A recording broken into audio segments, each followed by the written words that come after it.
Thank you, Alan. Your Royal Highness, Sultan Nasrin Shah, Tan Sri, distinguished guests, colleagues, and friends. Now, inequality has always been an integral part of our national conversation. Right. Perhaps as much as growth. And I think this paragraph, this sentence from the Second Malaysia Plan captured that nicely.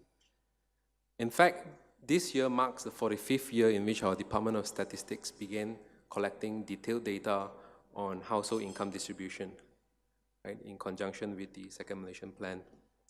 So the aim of my presentation here is a relatively humble one, to go through what we know so far in terms of data relating to income trends and inequality in Malaysia so far, so as to serve as a common basis for discussion in the session subsequent to mine.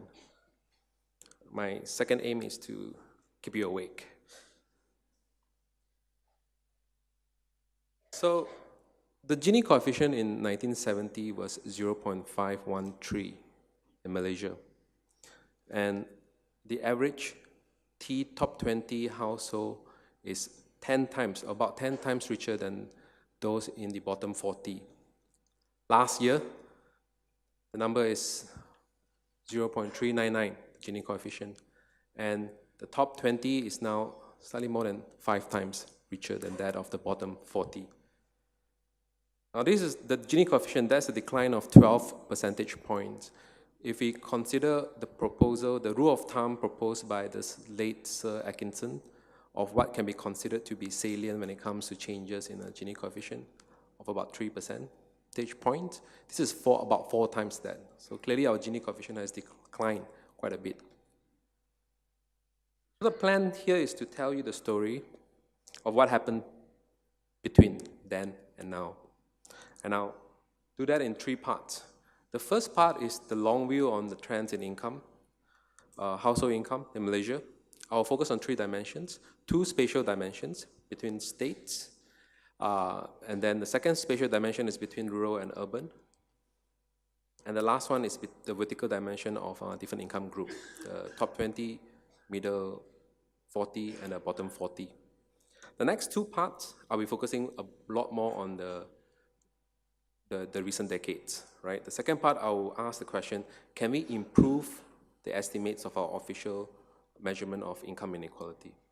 The last part, I'll offer some explanation, some economics explanation underlying perhaps what is happening in our declining inequality trend.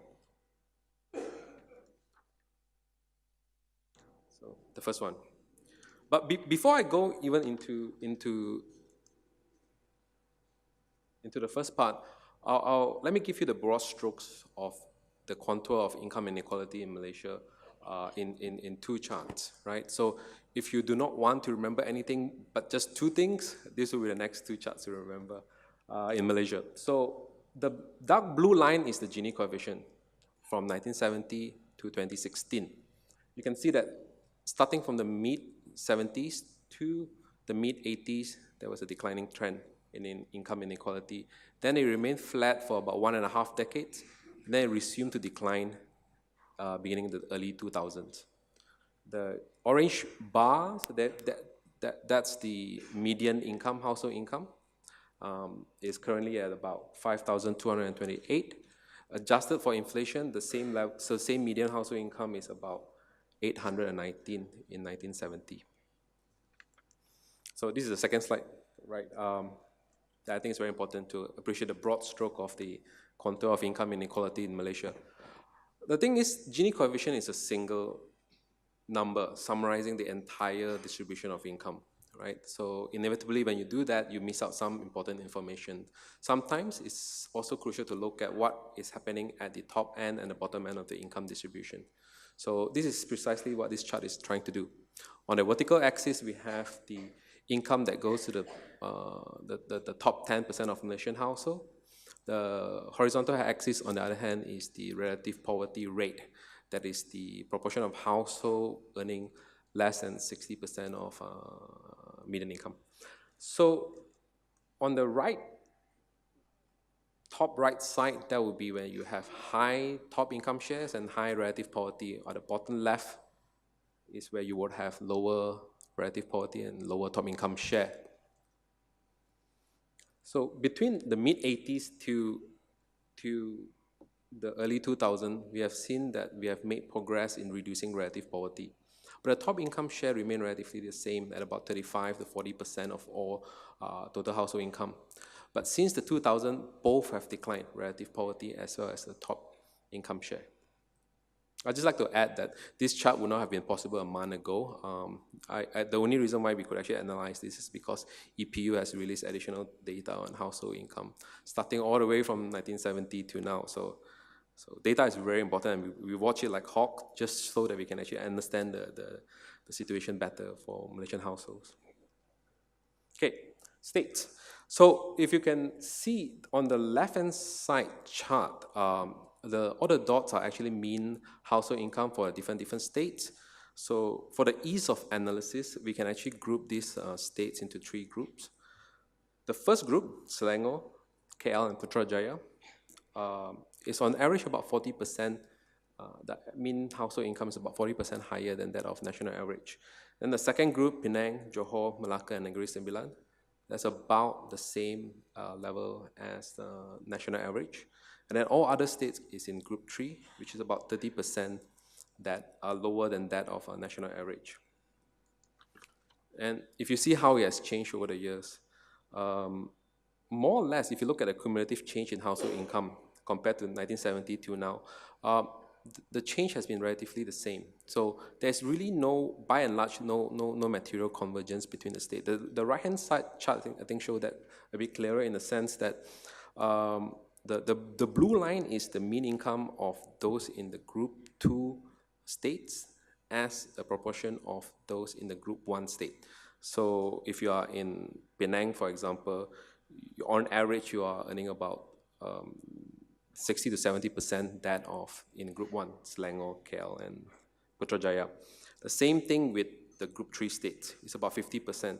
The only exception here is the shaded area, right? That is between the mid-80s to the late 90s, in which you can see that the group 3 actually diverge a bit from both group 1 and group 2. This is a point that I'll come back to. Here we have the growth rate, annual average growth rate of the mean income for the different groups of states. We can see the point I want to highlight is actually the one in the middle. So these are 4 different periods: 70s to 84, 87 to 97, 99, 2007, 2009, and 2016. You can see that the period in which the 2 groups of states really grew much faster than the group 3 was the period between about 85, mid-80s to late 90s. And this, of course, coincided with the rapid industrialization of the Malaysian economy, where we really integrated with the global economy. Now, if you look at the trends for household income between urban and rural, the picture is slightly different. If you look at cumulative change in household income, you can see that rural income actually has been higher, cumulative change has been higher than that of urban households for most of the periods, which the right-hand side show that there's a narrowing of gap, relative narrowing of gap between urban household and rural household. So in 1970, a rural household on average earns about 46% of that in urban household, but in 2016, it's about 56, so there is a narrowing of gap. So a quick recap. So how do we interpret what is happening, right? If I could focus your attention on the right-hand side chart first, that shows overall Gini, the same line that I've shown in the first chart. And the one at the bottom, the orange line, is actually a calculated inequality between urban household and rural households, right? You can see that they are both declined over the years, and in fact, they mirror each other. And if you look at the chart on the left, on the other hand, the story is not quite the same. The blue line is again the national Gini coefficient. The red line is the between states Gini coefficient, right? We take the mean income of each state and calculate the Gini coefficient for this. So this calculates how unequal the states are in terms of their mean income. You can see that the red line has been more or less the same at the same level. There's no clear for the broad level, at least in the 4.5 decades, there's been no real decline. And in fact, during the mid-80s to the late 90s, there have been an increase in between states inequality. The important point to appreciate is that this did not translate into higher national inequality, implying that within states inequality has offset the increase in between states inequality. Now, if you look at the vertical dimension of the income distribution between the top 20, middle 40, and bottom 40, I think if you look at cumulative change in income since 1970, you can see that the B40 has always been higher than that of the M40, and in turn, the M40 higher than that of the T20. And if you look how that translates into the relative gap between the different income group, on the right-hand side, the middle 40, for example, in 1970 is about 30% of the mean income for those in the M40 is about 30% that of the T20. Now it's about 40%, right?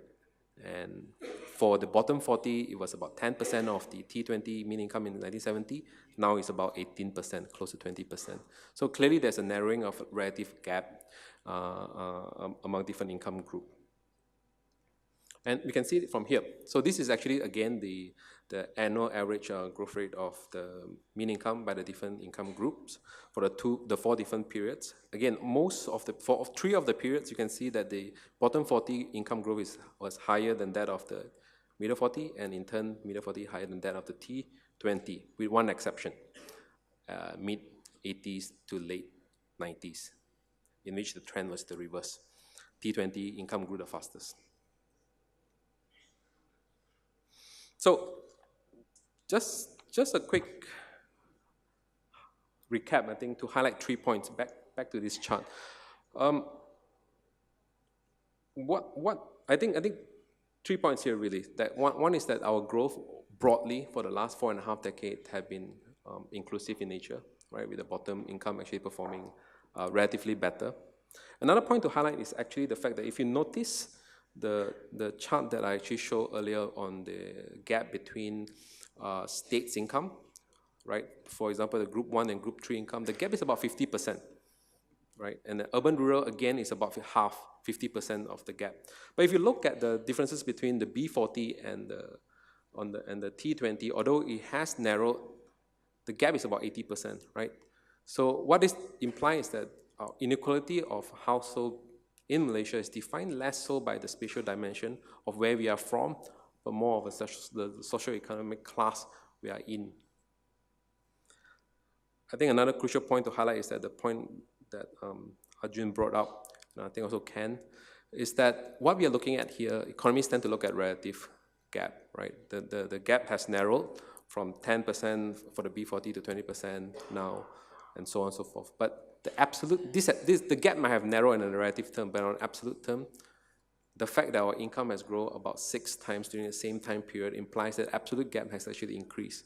So if you ask the question to the economists, right, we tend to look at relative. But if you ask a sensible person on the road, on the street, what matters more, the relative gap or the absolute gap?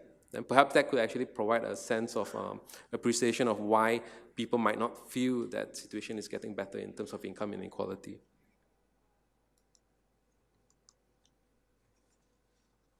So overall, 4.5 decades, the development of Malaysia has been such that it has been broadly inclusive, punctuated perhaps only during the period of rapid industrialization between the mid-80s and late 90s. Now, moving on to the second part, I think it's fair for us to ask whether our official estimate of Gini coefficient is perhaps underestimating the true extent of inequality in Malaysia. Now, from a statistical point of view, I think there are 2 possibilities in which our official Gini coefficient is underestimating the true extent of inequality. At the top income, and this is not unique to Malaysia, our Gini coefficient is calculated using information from the household income survey, and there's a tendency for the top incomes to be underreported or undersampled, right? We can call it a missing income from the top income bracket. So that could be a potential source there at the upper end of the income distribution. There is also a potential bias at the bottom end of the income distribution because our official Gini coefficient doesn't include non-Malaysians in it. It's only for Malaysian households. But as we all know, by doing that, we're actually leaving out millions of foreign workers at the bottom end of the income distribution. And if we actually include these two missing incomes, we could actually have a higher inequality. And the possible missing income is actually not trivial. Here, we focus on the top income first. A very comprehensive source of household, measure of household income, total household income in the country is actually from the social accounting matrix that was just released by the Department of Statistics, which also got us very excited.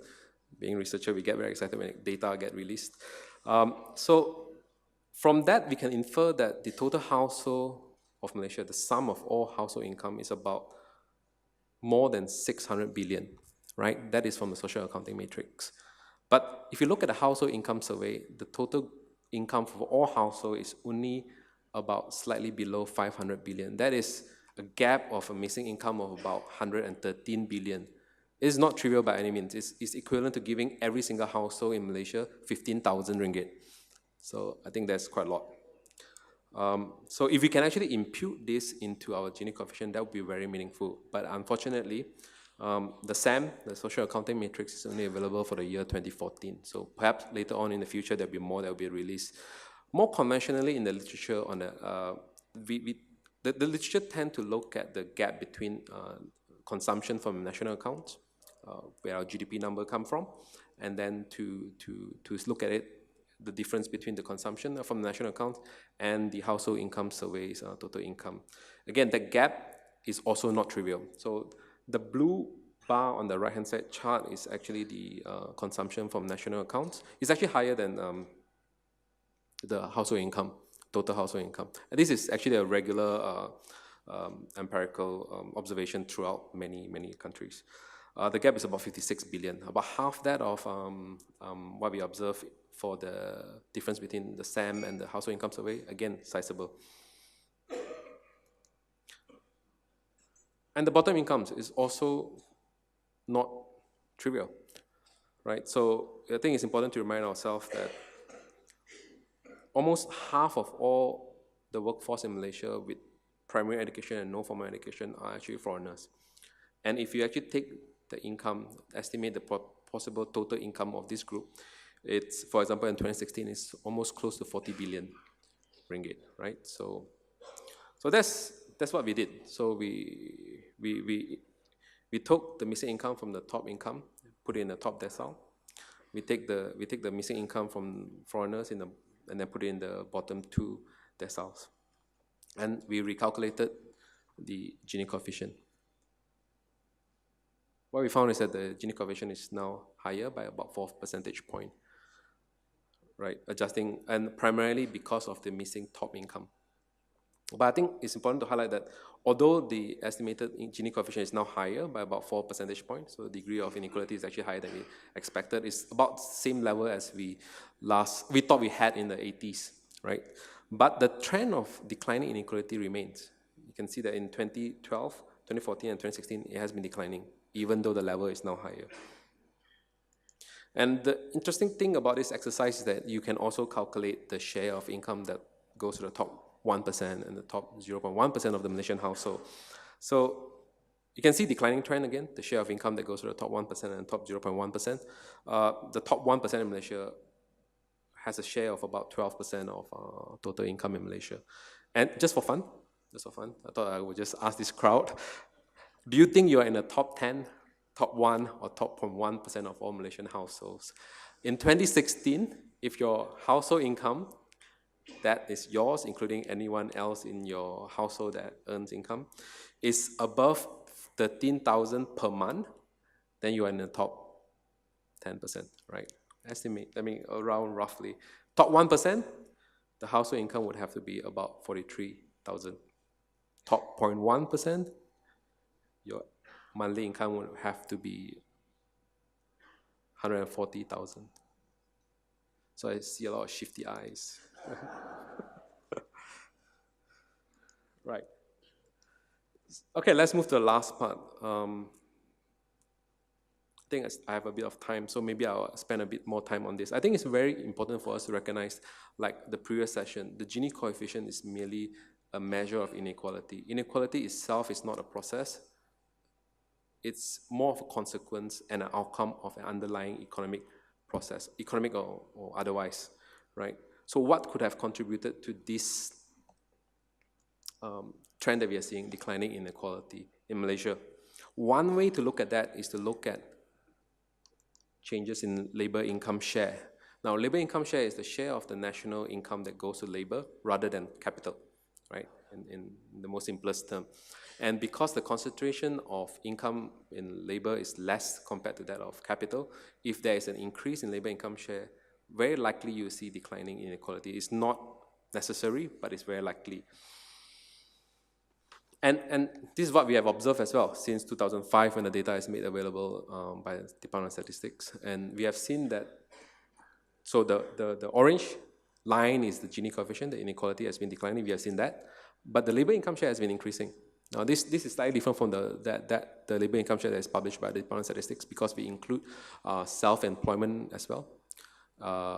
People who work, who doesn't have an employee or are not high, is not hired by anyone, so self-employment. So we include that as labor income, and we see that that has actually increased as inequality is declining. And the interesting thing about this is that this is really against global trend. For most parts of the world, the major economies of the world, we have observed declining labor income share, more of the income going to capital. This is the General Piketty story as well. And inequality worsened as a result, right? So, but if you look at this chart here, this is actually from the IMF, the World Economic Outlook, April 2017, right? So this actually is a chart of all the changes in labor income share for all the different countries in the world that they have data on. I think most of the major economies, those are the one marked in red, they actually saw decline in labor income share. And if you note, the last country there at the increase, the bookend increase, that's us, right? We have seen increase in labor income share. So we are counter global trend, which is interesting. Conceptually, mathematically, a rising labor income share implies that your real wage per worker is actually rising faster than the value added by each worker, right? Your real wage is growing faster than labor productivity. And we can see that the graph with the red border, that's the overall Malaysian economy, we have seen that since 2005, the light blue line is the real wage per worker. That has grown faster than labor productivity. And it's actually not isolated to any single sector. These are the subsequent charts, the smaller charts. Those are all different sectors of the economy. I think you can see to varying degrees that has occurred. Real wage higher than productivity. So we took all the data that was recently released by the Department of Statistics from census, from the labor income, from the household income survey, from national accounts, and we try to understand what happened, right? So then this is what we found.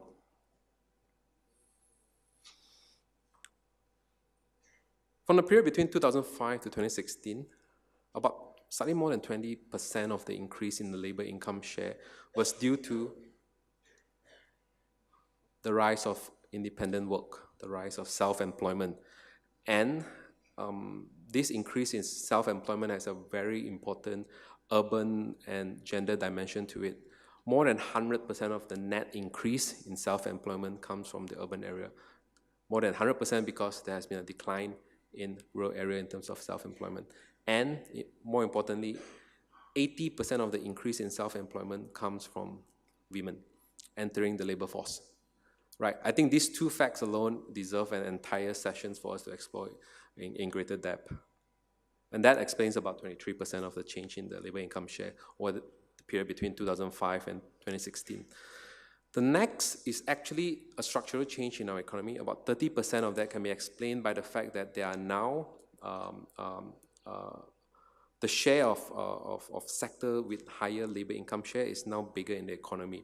So there has been a shift away from sector with lower labor income share to sector with higher labor income share. And this can be seen with the increase primarily in the traditional services sector. Traditional in the sense that it's mainly in retail and wholesale, rather than in modern services such as professional services, finance, and ICT. And correspondingly, a decline in the share of manufacturing, especially medium and high-tech manufacturing. But that in total is only half of the change in the labor income share. Another half of it, the remaining half of it, can be explained by the fact that every single economic sector has actually seen increase in labor income share, right? And when we look at data a bit more detailed and try to tease out what could have caused this, we found that industries, subsectors that has lower investment in technology and higher share of foreign workers during this period have seen higher increase in labor income share, right? So if you note the two tiny charts there, I'm not sure whether you can actually notice it, see it. Those two actually the 45-degree line charts. The blue one actually shows the share of investment in machineries and equipment, technology, vis-a-vis total investment in those subsectors. If it's on the 45-degree line, it implies that between 2010 and 2016, there has been no increase in the share. But what we have seen instead is actually a decline, i.e. now the share of total investment in technology is now slightly less. The one on the far, is it left or right? Right, is actually on the share of foreign workers in the total workforce in those subsectors. And from there, we can see that compared to 2010, in 2016, now the share of foreign workers in those subsectors has actually increased for most of the subsectors. So that, in turn, given the fact that now we are moving to a slightly more labor-intensive structure in the economy, that accounts for another 50% of the increase in our labor income share. So what does this all say, right? So I think it broadly points to one direction, that this is really, what we are seeing here is an outcome of the industrialization. So Malaysia actually reached peak manufacturing as a share of the economy in the early 2000s, right? And it has declined since then. That's the chart on the blue bar chart, right? And the drop is mainly in medium and high-tech manufacturing, right? It was 13% on average between 2000 and 2004, is now about 10%. And typically, as an economy at once, you will imagine it being replaced by modern services, right? High income paying modern services. But that, again, has yet to occur. Perhaps more will come later on in the future, but so far, not really. So the increase in services has been in the traditional services sector, rather than the modern services, which is on the yellow bar there.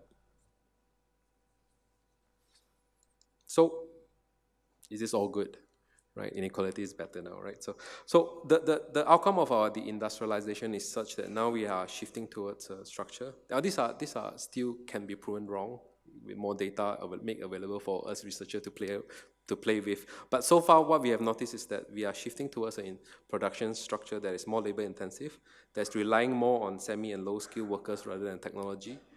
There's more in traditional services rather than high-tech manufacturing.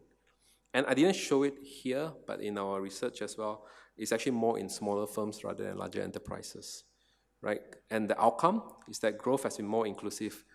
We have seen increasing labor income share. We have seen improving Gini coefficient, benefiting the majority of Malaysians. It's important to remember that 70% of all Malaysians have mid-skill or less. 70% of all workforce in Malaysia is with mid-skill or less and have secondary education or less, right? And I think most of us here would have tertiary education, so we don't belong in that 70% of the majority of the Malaysian.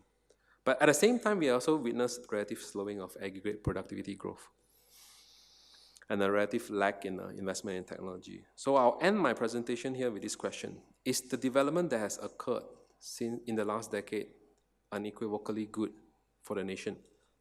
Is it not? Could it be at the expense of our future growth potential?